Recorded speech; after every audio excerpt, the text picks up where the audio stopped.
One of the most discussed topics is definitely the question of trading with small accounts. We definitely need to put some order into this and talk about it in an objective way. I see a ton of channels promoting the use of small accounts like $100, $1,000, growing them to 1 million. That's not possible. You have to think that if you have an account of $1,000 and you want to make, for example, another 1,000 a month, that is 100%. So you're telling me you want to make 100% a month? This thing, guys, I don't want to clip your wings, but it doesn't exist. Just try to think that Goldman Sachs, for example, could make 26% annually. So clearly, making these returns on a monthly basis is really, really difficult. I won't say impossible. It's definitely not for everyone. So, guys, let's not fool ourselves. In my opinion, if you really put in the effort, you can aim for 10%, 20%. Okay, now I know there might be people saying, yeah, but I've seen that guy who makes 100%. Guys, please, I know several people who make 100% a month, 120% a month. But guys, those are truly different situations. There are people who have 20 years of experience behind them, okay? So I'd say that's not the case we're talking about. So now let's see how it's possible to make the most of a really, really tiny capital. First of all, we need to choose a path. Where do we want to go? The two paths we can choose from are small capital, we take $100, $1,000, and we put them at risk. What's the point? As we've seen, guys, it will be really, really slow because clearly, as we've seen, we can make 10%, we can make 20% if we're really good. So, what does that mean?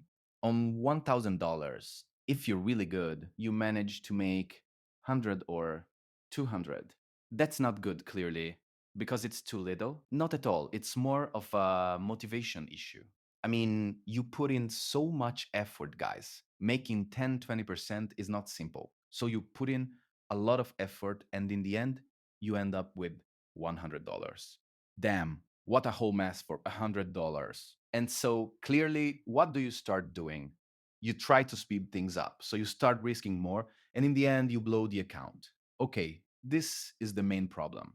You have a high risk because, anyway, the money you're putting into the market, guys, is at risk. Even if you're very good, the risk is always there. Clearly, you risk losing it. The positive side, instead, is that you have no rules. So, guys, your money is yours. What you earn, you can cash out immediately, and you can potentially lose as much as you want. This is a downside, but anyway, you have no rules, and so you really manage your capital however you like. The other problem is the limited sizes. With a small capital, you'll clearly be limited in sizes, so you can't enter with big positions. If you have an account of $1,000, the maximum you'll be able to afford, at least to not get a call from the broker swearing in ancient Aramaic, is trading 2 micros. And actually, already 2 micros, you're risking way more than you can afford. So I don't know. I really don't know. Now, instead, let's look at another path, which, in my opinion, is extremely more intelligent. Let's say, in this case, we're risking $1,000. Now we move instead to prop firms. What's the cool thing about prop firms? First of all, that you can go much faster because clearly here, if you risk 10%, now I know someone will say, yeah, but how do you risk 10%? Too much. Yes, but in a moment, everything will make sense. Here you're risking $1,000, okay, to make 100. Here, instead, let's say you paid $60 for the account and you're risking 10%. $60 means you have an account with a drawdown of $2,000. So you pay $60, you get practically $2,000 in return. Risking 10% of the account means that on the market you are risking $200. But in reality, you are risking $6. That's the cool thing about prop firms. They allow you to increase the risk so automatically go faster, but without really increasing your actual risk. I mean, your risk always stays the same. That's exactly what you paid for at $60. And that's the point. You can't lose more than that. That's the cool thing. But at the same time, if you make money, say you put at risk $200, you make, say you have a risk reward of 1 to 2, so you make $400. Look where the magic of prop firms happens. Risk $6, profit $400. Okay? I mean, guys, I don't know if you're underestimating this or if you haven't understood yet what prop firms are. I don't know, but the point is exactly this. I mean, you have an absurdly low risk. Even lower, look here. If you go and risk 10% to double it, it means that on $1,000, you risk 100 to make 200. Okay, and the chances of blowing your entire account are practically very high because you're risking an insane amount. Guys, risking 10% of the account is completely insane. In this case, instead, look, the risk reward is absurd. The risk is very low. The downside, you have rules. Here, there are companies that are making capital available to you that is initially simulated because clearly they want to understand if you actually know how to trade, you know, manage the risk. Then anyway, these accounts will start, I mean, these companies will clearly start copying your trades, so they can't put capital at risk without good reason. So clearly, first you'll be in a simulated account in which you can still take the payout. Okay, forget about the evaluation phase. How do prop firms work? Simply, you go through an evaluation phase and then you get transferred to an account still simulated, but from which you can withdraw. Then at some point, the prop firm notices you. Let's say, hey, this guy trades really well, or starts copying your trades. You won't even notice. You will never even know. Or they contact you, they say, hello, we like how you work, come live. So they open an actual account for you and you trade it here. So clearly, there are rules that need to be respected, and you're risking $6 to make $400. I mean, it makes sense that we also accept some rules. By the way, guys, in the description, I'll leave the link to Lucid and the other ones that are the best prop firms around right now. They're super reliable. So there are a ton of prop firms that in the end scam you, don't pay you, give you problems. Guys, these are super safe. Go to the description. I'll leave the link. I'll leave the codes with which you can get the maximum possible discount imaginable. Guys, what are we talking about? I honestly don't know, especially talking about bigger sizes. Guys, here you have a drawdown of $2,000, which means that here, while in this situation, you're trading with 2 micros and you're already drowning.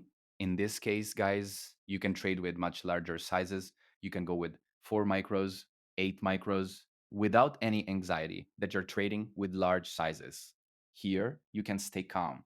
The very first thing is to choose which path you want to take. Do you want to use small capital? Okay, you clearly have to accept all these risks. Do you want to use a prop firm? Clearly, the path will be much, much simpler. So you need to make this choice now. Think about it for a moment, but you need to take a path. Because if you keep switching between small capitals because there are no rules, but then you lose it, so you use a prop firm, but then the approach to rules annoys you and you go back to small cap, you'll never get anywhere.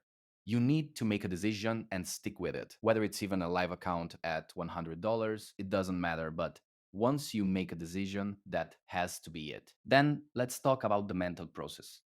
This, guys, is a fundamental thing. Once you have the capital, so the very first part, the capital, once you have the capital, it's not like this capital grows just because you're doing trading. This is a completely wrong concept that way more people have than you'd think. If you have truly at least 3.5 neurons, you say, okay, but it's obvious. It's not like just because you're trading, then you automatically make money. Good. But there are so many people instead who think that just because you trade, you automatically earn. No, guys, you need a mental process. What does this mean? It means that all the people you talk about, 99% of people want to make money, and rightly, a person can say, great, I found trading. It's not like I'm doing it because I enjoy trading. I'm doing it because I want to make money. There you go. First mistake. First of all, there's nothing fun about trading. Or rather, for me, for example, it's a passion. So for me, it's also fun. But for many people, no, it's only a way to make money because they want to buy 8 Lamborghinis. They want to start trading after a week and have 8 Lamborghinis outside the house. Well, guys, this stuff will never work ever. Remember, guys, in any business, whether it's the supermarket down the street, whether it's McDonald's, whether it's Amazon, or whether it's trading, there's one thing that must be activated, and it's called system. You need a system. I'm not talking about algorithmic trading, stuff like that. No, I'm talking about an actual process. You're a supermarket. Good. You need to buy products, let's say wholesale, and resell them retail. That's what gives you a profit. A hedge, what allows you then in the long run to have an earning. Exact same thing. If you're McDonald's, you buy something wholesale, you resell it, you earn. This is the law of McDonald's or of anything. What you need is a process. Guys, if you don't know this person, I recommend you take a look at his book. His name is Mark Douglas, a legend. I mean, there's no need to introduce him. Look up Mark Douglas on Google. It will open up a whole world. Simply, you need a process. You need to understand that trading is not making money, but it's a process. You won't be able to make money if you don't have a process. To make money, you need a process. And with the process, you can have gains, have profits, have returns. That's the point. Now, why does this thing not work? Guys, because when we're thinking about making money, there come into play the so called cognitive biases. So they are protection systems, automatic systems that the brain uses. Now, I'm not a psychologist, I'm not a doctor. So go study what biases are, which basically lead you mathematically into error because you're trying to make money automatically. Maybe, I don't know, you take a loss, a disaster. You're moving away from your Lamborghini. You just lost a rim. Okay, so you feel bad, you actually feel pain, so you automatically start trading badly and you don't follow a process and you'll automatically have only losses, especially if you're using your own capital. If you're using a prop firm, guys, it's different because the money is not yours. You're risking truly a minimal fraction of what you're actually trading. So this thing is a little bit more relieved, but it's still there. Then premature entries because clearly you want to make money, you can't wait. As soon as you see a minimal confirmation that maybe isn't even there, you're seeing it only because you want to make money. You automatically enter into trades that haven't developed yet, that maybe don't even exist, and you clearly lose money. The Lamborghini starts moving further away, so you start losing a headlight, a mirror, a door, so you start seeing that the Lamborghini disappears. So you say, no, I want my Lamborghini back. So, over trading, you go and start opening one trade after another because sooner or later, one of these will work and I'll make 7 billion. That's not how it works. Okay, so automatically you see how all this stuff does nothing but destroy the Lamborghini, or rather, the dream that you have of this Lamborghini. That, guys, will never come true ever. The only way to start getting closer to the Lamborghini, or at least to buy yourself a rear rim of the Lamborghini, is instead to use a process. Using a process means that you need to have probabilities. You need to start thinking in probabilities. You have a probability that your trade can work of 60%. So you start to understand that not all trades will hit. Also, because guys, probabilities are not linear. What does that mean? It's not like if you open 10 trades, then if you have 60%, one, two, three, four will be losses, and all the others are money. It doesn't work like that. Probabilities are not linear. Probabilities are probabilities. So it means that you open 100 trades. And how many of these will be losers? Probably all of them, or probably none. We don't know. It's a probability. So, probability around 60 or so will be in profit. But we don't know. That's the beauty of probability. You cannot know. So, this means that if you think in probabilities, clearly you need to have risk management at the base. You can't risk more than a certain amount, etc., etc., etc. But the point is that in order for these probabilities to work in your favor, so 60%, let's say 60% as an example, then one can have 70, one can have 40. It depends. In order for this probability to start working in our favor, we need to have systematic entries. So it means we need to have an idea of how we can actually enter a valid trade and do it for such a long time that then effectively the probabilities start to work in our favor.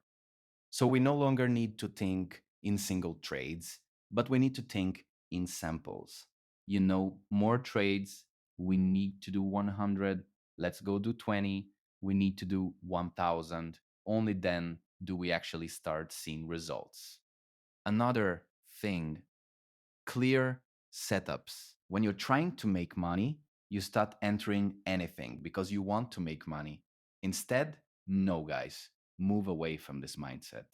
This is a truly losing mindset. And instead, start thinking about clear setups. I mean, you need to enter trades according to your system only when you see clear trades. Only in this way can you truly understand if these probabilities are working in your favor or if you're simply screwing around. Okay, then we arrive at this point, which we were actually talking about a moment ago, namely the risk.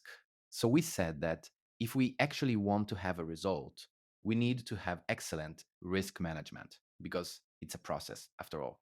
We need to manage to survive at least 100 trades in order for us to actually start seeing results, to understand if our strategy works, if we're doing the right thing, etc., etc., etc.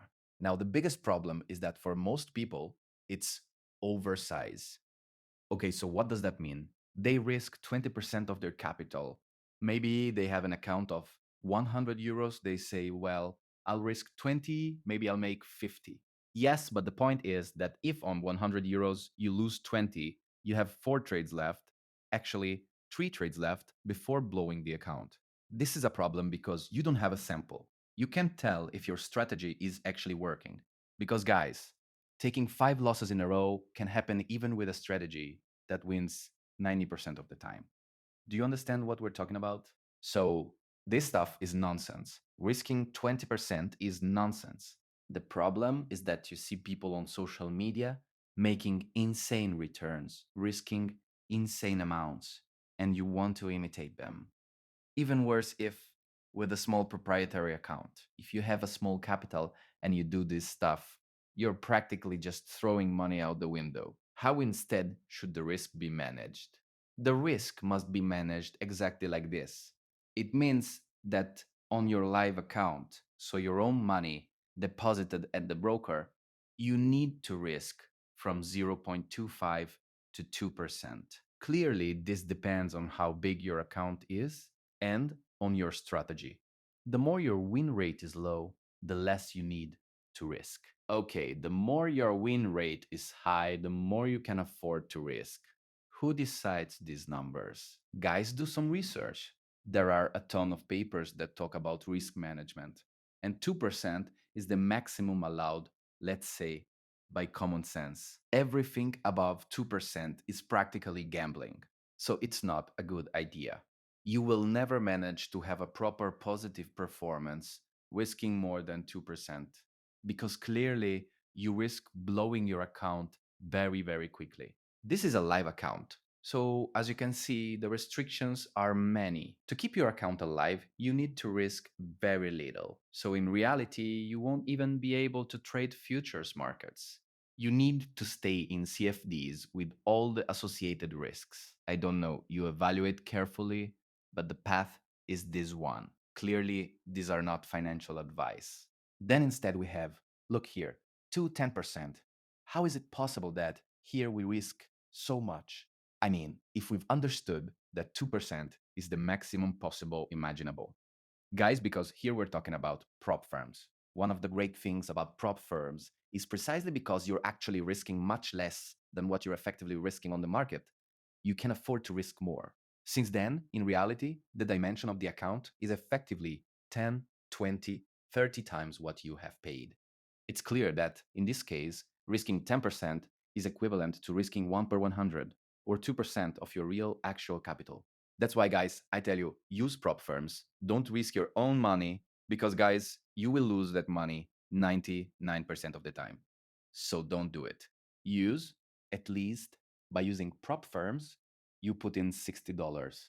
In case you end up losing it, you've lost $60, which are not amounts that change your life. While the moment you manage to take a couple of payouts, guys, you take a payout of $2,000 having spent $60.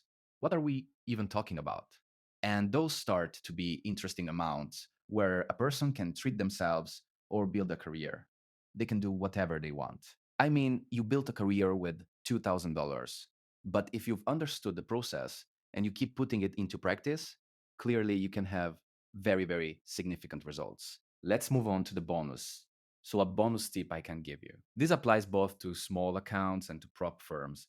That is, you need to start thinking differently. Many people think in a wrong way, meaning they say, as we've seen so far, I risk 20% and I take home, I don't know, 100%. So I doubled my account with one trade. This stuff here, guys, it doesn't happen. It burns the account. Maybe once out of 10, it works out. And that's even worse because you think it's something that can work. So you start doing it every time. The end, you lose everything. If instead you want a strategy to increase your skills, you need to start thinking with the daily bag. What is the daily bag? So it's the daily wallet. This thing works only on the single day, not on the previous day. It means that you start your day with small profits, so small risks. Okay. So for example, you risk 2%. Okay. On one trade, you have a gain. So you risked, let's say, $2. You end up with $4. Then you open another trade, so $2 again, and you end up with another $4. Now you currently have a gain of $4 because 2, let's say $4 earned minus the initial 2. Clearly, these are $2. Same thing here. Okay, so you find yourself with $4, $4 in profit. Now you can see you risked initially $2, so $2 on two trades, and you earned 4. You have two options. So either you simply keep risking $2 and maybe you make another 2 which add up. These become 6 in profit. See, guys, during the day you've started to pocket some profits. Now you could lock in from these profits, for example, $2. So $2 you put aside for remain. If you really want to increase the risk, you can use these $4. Okay, so instead of risking practically 2%, you can risk, in this case, 4%. The point is that your account is not touched. Your account stays intact, you're only risking the day's profits. Now, this is a very risky approach, but at least you're not touching your account. So, on a very small account, this thing can make a difference. Because if this risk pays off and you've made practically $8 in one shot, now you have $8 in profit. 4 you leave in the account, and the other 4 again you can risk, etc., etc., etc. So you see that you manage to make big profits, but with tiny risks, because you're not risking your initial capital, but you're only risking the profits you made during the day. Clearly, guys, you can't do this every time.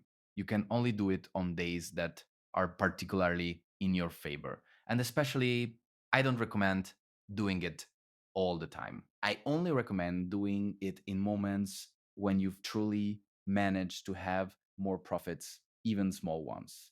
during the day. So you've locked in, you have some cash to put at risk.